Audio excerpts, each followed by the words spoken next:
My colleague got fired because of NCNS. He literally had a near-death experience. So, 2.5 months ago his mother died and they demoted him after a few weeks because apparently, his mental health was not up to the task. Today they fired him after he got into a horrible accident. His car got totally destroyed and he had serious injuries. Luckily the seatbelt helped. He did not inform them, so he got fired under NCNS. No call, no show. Are these people for real? We had a disabled guy who was not doing well. I was kind of a work buddy. He had been in the hospital for 10 days. His supervisor told me they were going to fire him as soon as he returned. I asked if he didn't have proof he was in the hospital. They said they knew he was there. I asked if he used PTO. They said no, that he called out. I asked if his production was down before this. Nope. So he is disabled. Going through a divorce. Been in the hospital for over a week. He is not costing the company anything because he is not being paid. He is one of 500 people doing the same job, so there is no issue of coverage. And the company is going to fire him? Quote, yes. You people are monsters. I offered to donate my PTO if that was the issue. I literally yelled at his supervisor for the company being heartless pricks. The guy died a couple of days later. The company acted like it was a super tragedy. Fuckers. I am still mad about it. He needs to lawyer up ASAP. They literally do not care about anything other than, is the work getting done? Quote. Sounds like they were looking for a reason to get rid of him. He should definitely file for unemployment.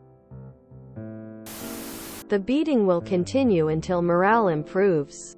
Time to find a new job. Lawyer up. Not a similar situation, but I broke my leg off the clock and was promptly fired the night before surgery. Ended up winning my lawsuit. Well, that's a lawsuit right there. Someday I should share my story of being fired from my job. While I lay nearly dead in the ICU from a symptom of undiagnosed cancer. Good times. Do they give no thought to company morale? Companies like this deserve to have no employees. What is it with employers suddenly deciding to destroy someone who is going through grief? Similar thing happened to me when my baby died. Obviously the employer has no responsibility to make sure their employee who didn't arrive for work isn't crashed in a ditch somewhere. Literally the reason I was given for checking on someone if they no-show. When is the revolution? If he was driving to work. It's basically a workplace injury.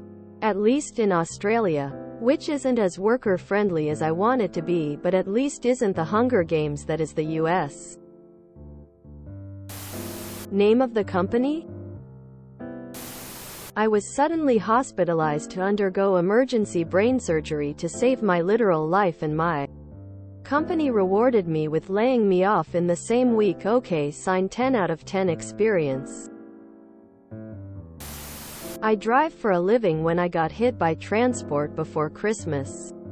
My second phone call was to my boss. They needed to cover my shift the next day. While I do sympathize unless they were unconscious, I don't understand why they couldn't call in. If you enjoyed this video, please check out our playlists full of similar content. Epic Ericast is like doom scrolling for your ears. Please like, share, and subscribe.